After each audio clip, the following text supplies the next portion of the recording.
would love to see accountability, but one thing that I am certain of, you are not going to see anybody in the government be held accountable for any of that. I know that may sound like, oh, wow, but I never, ever, ever thought that you would see people go to jail.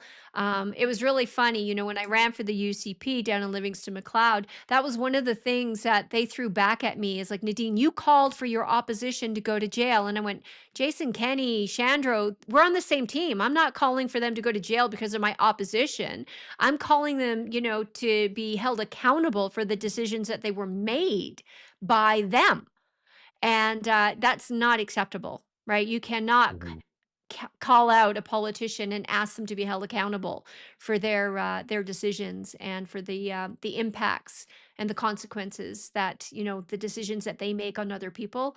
Not acceptable. And that even Danielle Smith called me out on that she's like, Nadine, you can't call for Shandro and Jason Kenney and these guys to go to jail. And I'm like, I call for them to be held accountable for the decisions they made around COVID. I said, you sent a pastor to jail for 21 days, separated him from his family, his small children, for doing his job, for breaching, your regulations that were put into place arbitrarily, and we've since proven are were useless.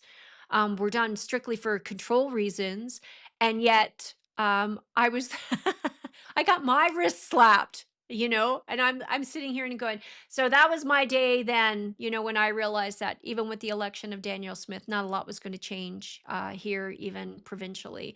So sad but true. So if we're holding out for accountability, what I'm hoping for personally is just to make sure that people become aware so that we don't replicate the same mistakes.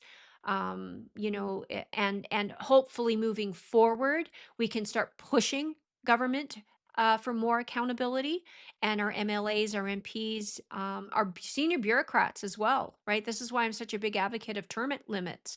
We need to have some people in government that have some consistency from one to the next. But the reality is government has become just this career where you just wait out your 20 years, 40 years, however long it is, and you get your pension, and you just follow the law along, don't create any waves, and that's wrong.